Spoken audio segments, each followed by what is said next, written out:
Welcome, dear survivors, to the most chilling love story ever told. Not one of passion and fire, but of frost and phantom touches. You've entered the haunted mansion of loving and avoidant, where the ghost isn't dead. They're sitting right next to you at dinner, staring through you like you're made of mist. Perhaps you've wondered why your love letters return unopened from the void, why your warmth is met with winter's breath, why every "I love you" seems to send them scurrying back to their emotional crypt, like vampires fleeing sunlight. You are not mad. You are not asking for too much. You have simply fallen for a creature who treats intimacy like a plague and affection like poison. They don't wear black cloaks or carry daggers. Their weapon of choice is far more sinister: silence. Today, we dissect this peculiar species together. We'll explore why your empathy, that beautiful bleeding heart of yours, is not just wasted on them, but actually feeds their dysfunction. Consider this your field guide to the emotionally undead. After all, every gothic romance needs someone who understands the monster. Chapter 1. The Silent Executioner. Death by 1,000 cuts is theatrical. Death by avoidance? That's an art form. The avoidant doesn't need drama to destroy connection. They simply let it starve in the dark corners of neglect. Watch them work their macabre magic. You reach for their hand, and they suddenly remember urgent business elsewhere. You share a vulnerable moment, and they respond with the emotional equivalent of tumbleweeds. You express a need, and they vanish like smoke, leaving behind only the faint scent of their indifference. This is not accidental. This is their craft, the deliberate withholding of presence, attention, and acknowledgement. They've weaponized absence, turned silence into a scalpel that cuts deeper than any screaming match ever could. At least in a fight, you know your partner is still in the room. With an avoidant, you're left wondering if they ever existed at all. They call it independence. How charmingly delusional. True independence doesn't require the systematic starvation of those who dare to love you. True independence doesn't need to be built on the bones of other people's emotional needs. What they practice isn't freedom, it's emotional hoarding, keeping all their feelings locked away in a vault where even they can't access them. You've probably tried to crack their code, haven't you? Surely if you're patient enough, gentle enough, understanding enough, they'll emerge from their fortress of solitude. You've made excuses for their behavior that would make a defense attorney weep with envy. They had a difficult childhood. They're just scared of getting hurt. They show love differently. But here's what your bleeding heart refuses to acknowledge. They're not protecting themselves from hurt. They're protecting themselves from you, from your messy, inconvenient humanity, from the terrifying possibility that someone might actually need them to be present, accountable, emotionally available. The cruelest part, they've convinced themselves, and you, that this emotional stinginess is somehow noble, that their inability to show up is actually a form of strength, that leaving you to decode their silence like some demented archaeologist is perfectly reasonable behavior. You dance around their landmines, tiptoeing through conversations, editing yourself into digestible portions they can stomach. You've become a ghost in your own relationship, fading yourself to match their preferred level of non-existence. The silent executioner doesn't need to swing an axe. They simply withdraw oxygen from the room until connection suffocates. They don't end relationships. They let them wither like flowers forgotten in a basement, beautiful things dying slowly in the dark. And somehow, you're still there, trying to resurrect what was never really alive to begin with.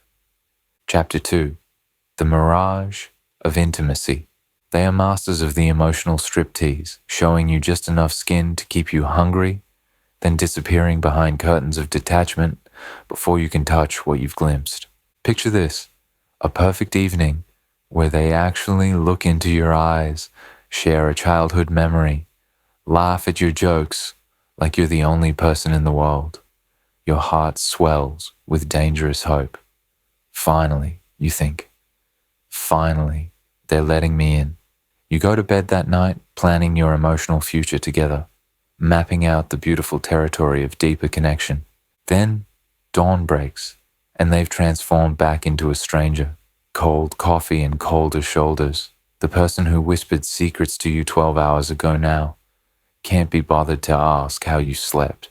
It's as if someone replaced them with their emotionally lobotomized twin overnight. This isn't inconsistency, it's strategy. The Avoidant has discovered the most addictive drug known to human psychology, intermittent reinforcement. They've learned that one moment of genuine connection will buy them weeks of your patient tolerance for their absence. One vulnerable confession will erase months of emotional stinginess from your memory. You become their unwitting accomplice in this psychological magic trick. Every rare moment of intimacy gets stored in your heart's archive as evidence that they're capable of love. You replay these golden moments like a desperate film critic, analyzing every frame for proof that the real them, the warm, open, available them, exists beneath the ice. But what you're seeing isn't their true self emerging. It's bait, beautiful, perfectly crafted bait designed to keep you circling their emotional wasteland like a vulture, hoping for scraps of genuine connection. They know exactly what they're doing. They've watched you light up during those precious moments of closeness. They've seen how your entire demeanor changes when they offer even a crumb of emotional availability. They've cataloged your hunger and learned to portion out just enough sustenance to prevent you from leaving, but never enough to actually satisfy. The cruelest trick? They retreat, not despite your positive response to intimacy, but because of it. Your joy at their openness terrifies them more than any fight ever could. Your happiness becomes evidence of their power to hurt you, and they simply cannot handle that responsibility. So they vanish back into their fortress, leaving you standing there with your heart in your hands, like some pathetic offering to an indifferent God. You're left questioning everything. Did that moment of connection actually happen? Or did you imagine it? Are you being too needy? Or are they being deliberately cruel? You're not imagining anything. You're simply loving a mirage, chasing something that appears real, but dissolves the moment you try to hold it. Chapter 3, The Blame Game They Never Play. Here lies the most insidious talent of the Avoidant, their supernatural ability to make you the architect of every relationship problem, while they float above the wreckage like innocent bystanders at their own crime scene. They don't gaslight you with fire and fury. That would be too obvious, too traceable. Instead, they gaslight you with fog, thick, impenetrable fog that makes you question your own perception of reality. You bring up a legitimate concern about their emotional absence, and suddenly, you're too needy. You express hurt over their withdrawal, and you're too sensitive. You ask for basic relationship maintenance, and you're too demanding. Notice the pattern? In their twisted universe, every relationship problem stems from your excessive humanity. Your need for connection becomes neediness. Your emotional intelligence becomes oversensitivity. Your reasonable expectations become impossible standards. They've weaponized your self-awareness against you because you're capable of introspection, because you can actually examine your own behavior and take responsibility for your mistakes. You become the perfect scapegoat for every dysfunction in the relationship. They know you'll spend sleepless nights dissecting your own actions, wondering if you really are asking for too much, expecting too much, feeling too much. Meanwhile, they sleep peacefully in their fortress of blamelessness, having successfully deflected all accountability onto your shoulders. They've made you the problem that needs fixing, while positioning themselves as the long-suffering victim of your emotional volatility. The most maddening part? They genuinely believe their own delusion. In their minds, they really are the reasonable ones. They're not emotionally unavailable. You're just emotionally excessive. They're not commitment phobic. You're just commitment obsessed. They haven't built walls. You've simply chosen to live outside them. This isn't conscious manipulation, which would almost be preferable because at least then you could confront it directly. This is unconscious deflection, so deeply ingrained it's become their default operating system. They literally cannot see their own contribution two relationship problems, because acknowledging it would require them to face the terrifying reality of their own emotional limitations. So you become the relationship janitor, cleaning up messes you didn't make, fixing problems you didn't create, apologizing for needs you shouldn't have to justify. You twist yourself into increasingly impossible shapes, trying to become the perfect, non-threatening partner who never requires anything uncomfortable like presence, consistency, or genuine intimacy. You've been gaslit by silence, manipulated by absence, controlled through withdrawal, and the most diabolic part? They've convinced you it's all your fault. The blame game they never play isn't fair. It's rigged. The house always wins because the house has made you the permanent dealer in a game where you can only lose. Chapter 4. The Cemetery of Promises. Their words are beautiful headstones marking the graves of dead intentions. Each promise they make is carved with the precision of a master stonecutter, elegant and convincing, destined to weather time while the thing it commemorates rots beneath the surface. I'll work on opening up more. There's a lovely inscription. I want to be closer to you. Another touching epitaph. Things will be different this time. The cemetery of your relationship is littered with these gorgeous monuments to their good intentions, each one a testament to promises that were buried the moment they left their lips. They don't lie exactly. Lying would require conscious deception, and that would make them accountable. Instead, they exist in a perpetual state of emotional bankruptcy, writing checks their hearts simply cannot cash. In the moment they speak these words, they might even believe them. They feel a fleeting spark of genuine desire for change, for growth, for connection, and they mistake this momentary impulse for actual commitment. But desire without action is just elaborate self-deception dressed up in pretty words. Watch how quickly their promises decompose. I'll communicate better, becomes silence within days. I'll be more present, transforms into increased distraction within hours. I'll show you how much you mean to me, evolves into even greater emotional distance before the words finish echoing in the room. You, poor gravedigger of your own hope, keep tending to this cemetery. You water these dead promises with your patience. You place fresh flowers of understanding on their graves. You maintain the grounds of your relationship like a faithful groundskeeper, believing that if you just care for these monuments carefully enough, somehow life will spring from death. The most heartbreaking part isn't that they break their promises, it's that they forget they made them at all. While you're still waiting for them to work on things, they've moved on to the next shiny distraction, the next excuse, the next reason why now isn't the right time for emotional growth. They're not deliberately cruel.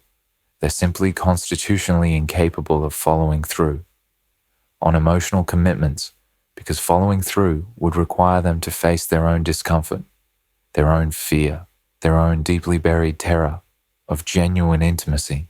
So they keep making promises like a compulsive gravedigger, creating fresh plots in the cemetery of your hopes, and you keep believing them, because the alternative, accepting that their words are just elaborate tombstones with no body beneath, is too devastating to consider. The graveyard of their promises isn't maintained by malice. It's maintained by their complete inability to comprehend that words without actions are just decorated lies, that promises without follow-through are just cruel poetry. Welcome to the cemetery. Mind the headstones. Chapter 5. Feeding on your empathy. Your empathy is their favorite meal, and they've learned to feast without ever saying grace. The more you understand them, the more invisible you become. The more you accommodate their limitations, the more limited they allow themselves to be. You've become an unwitting enabler, serving them emotional shelter while they leave you standing in the rain. Watch the perverse alchemy at work. Your compassion transforms into their excuse. Your patience becomes their permission slip to avoid growth. Your understanding of their childhood wounds becomes their lifetime hall pass from basic human decency. You've handed them the perfect tool to avoid accountability, wrapped in the pretty bow of your endless empathy. You know how hard it is for me to express emotions, they'll say, and somehow this becomes justification for never trying. My parents weren't affectionate becomes their reason for withholding affection from you. I've been hurt before transforms into their license to hurt you preventively, repeatedly, indefinitely. Your beautiful bleeding heart keeps making allowances that would embarrass a defense attorney. You've become a professional excuse maker, crafting elaborate justifications for their behavior that they never bothered to create themselves. You understand their triggers better than they do. You manage their emotions more carefully than they ever will. You've appointed yourself the unpaid therapist in a relationship where only one person is getting healed. Meanwhile, they've learned that your empathy is an endless resource to be strip-mined. Every time you say, "I understand why you struggle with intimacy," you give them permission to keep struggling. Every time you accommodate their emotional limitations, you reinforce those limitations. Every time you fill in the gaps they leave, you enable them to leave bigger gaps. The most maddening part, the more you empathize with their struggles, the less they empathize with yours. Your understanding becomes a one-way street that leads directly to their benefit and your emotional starvation. They'll accept your compassion like a black hole accepts light, completely, hungrily, and without reflection. You've taught them that someone will always clean up their emotional messes, so why would they bother learning to clean up after themselves? You've shown them that someone will always translate their silence, so why would they need to learn to speak? You've demonstrated that someone will always make excuses for their behavior, so why would they need to change it?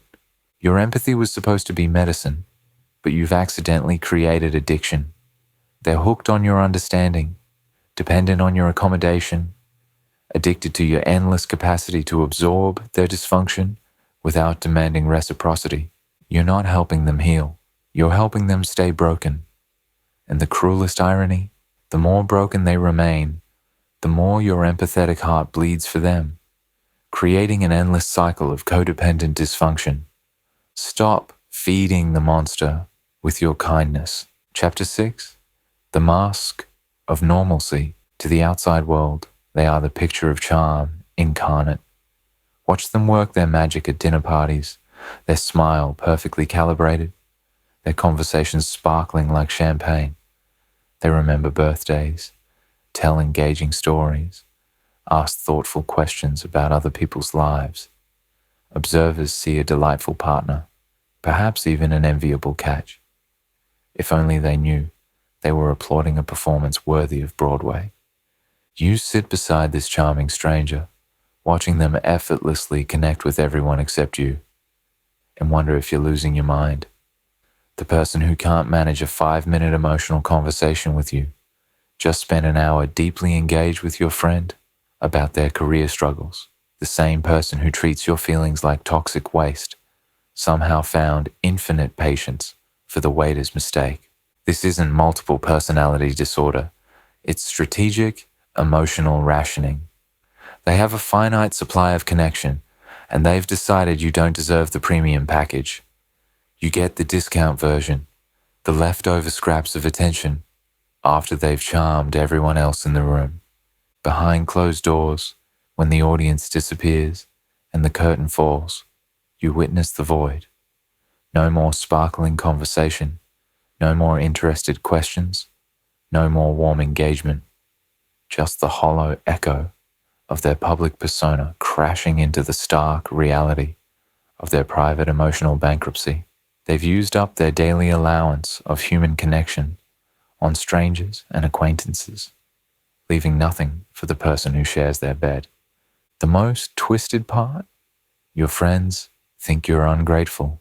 They seem so wonderful, they'll say, and you're left feeling like the villain in your own story. How do you explain that their public charm makes their private coldness even more devastating? How do you describe the particular agony of watching them be everything you need them to be, for everyone except you? They save their worst behavior for their safest relationship because they know you'll still be there when the performance ends. They can afford to be emotionally lazy with you because you've already proven your loyalty. Why waste energy maintaining connection with someone who's already trapped in their web? You become the repository for their emotional exhaustion, the dumping ground for all the feelings they couldn't express in public. They come home, drained from the effort of appearing human, and somehow it becomes your job to recharge them without expecting anything in return. The mask isn't just hiding their dysfunction from the world. It's protecting their dysfunction from consequences. As long as everyone else thinks they're wonderful, they can convince themselves that you're the problem. You're the one who can't appreciate them. You're the one who demands too much. You alone know the truth. The charming person everyone else sees is just a costume they wear to avoid genuine intimacy. Chapter 7. Dancing with a Ghost. There you are on the dance floor of your relationship, arms extended, heart open, swaying to music only you can hear.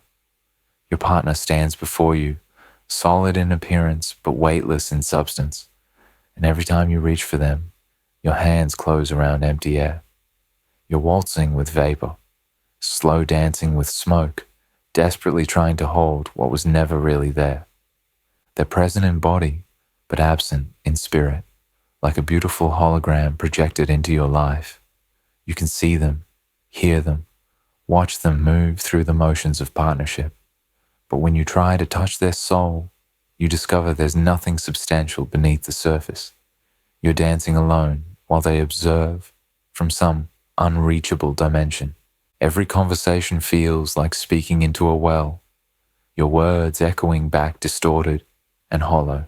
Every attempt at intimacy becomes a magic trick where the person you're reaching for simply vanishes, leaving you grasping at the space they occupied moments before. They master the art of being simultaneously there and not there, present and absent, engaged and completely detached. You adjust your steps, thinking perhaps you're dancing wrong. Maybe if you move more carefully, more quietly, more perfectly, they'll become solid in your arms. So you learn to dance around their absence, choreographing your movements to accommodate their transparency. You become a solo performer pretending to have a partner, creating elaborate routines that disguise the fact that you're dancing with thin air. The most heartbreaking moments come when they briefly materialize. Those rare instances when they seem to actually occupy their own body, when their eyes focus and their touch has weight. For precious seconds, you're dancing with an actual person instead of their ethereal double. Your heart soars with relief. Finally, you think, finally, they're here. But ghosts can only maintain corporeal form for so long. Soon enough, they fade back into transparency, leaving you clutching at shadows and questioning whether that moment of solidity was real or just another cruel trick of light. You become an expert in phantom choreography, learning to dance beautifully with absence. To create the illusion of partnership where none exists, you develop supernatural skills in loving the unlovable, holding the unholdable, connecting with the permanently disconnected. Other couples marvel at your grace, not realizing you've perfected the impossible art of making emptiness look like partnership.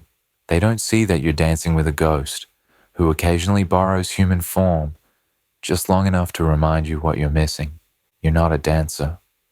You're a medium, channeling the spirit of someone who's too terrified of genuine presence to inhabit their own life.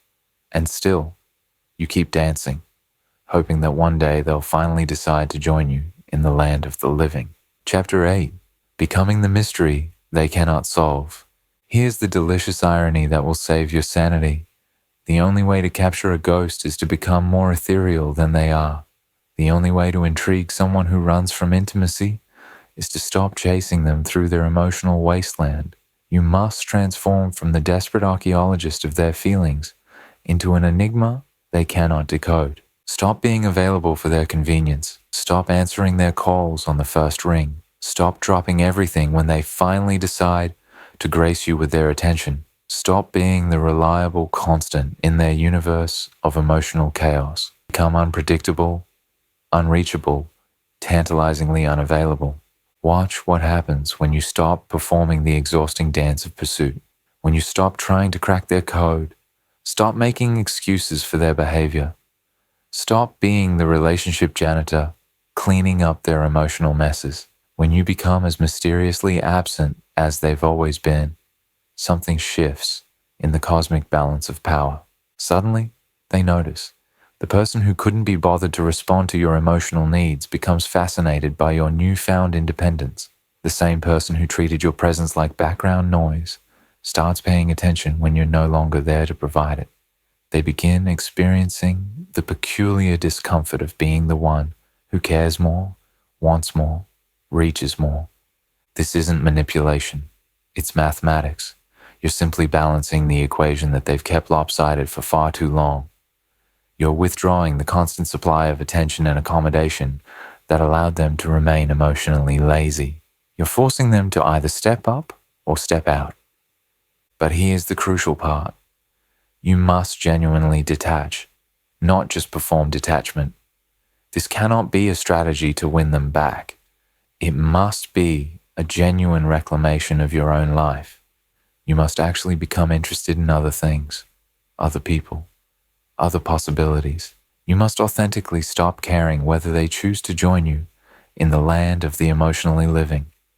When you stop being their emotional life support system, they're forced to confront the emptiness of their own inner world. When you stop filling the silence with your chatter, they hear the deafening quiet of their own emotional vacancy. When you stop being fascinated by their dysfunction, they're left alone with the terrifying reality of their own limitations. Some will rise to meet you in this new space of mutual respect and genuine effort. Others will simply find a new victim to drain, a fresh source of the constant validation they require to avoid facing themselves. Either way, you win. You become the mystery they cannot solve because you've finally solved yourself. You become untouchable not through cruelty, but through the radical act of valuing your own emotional well-being more than their comfort. You stop dancing with ghosts and start living among the breathing.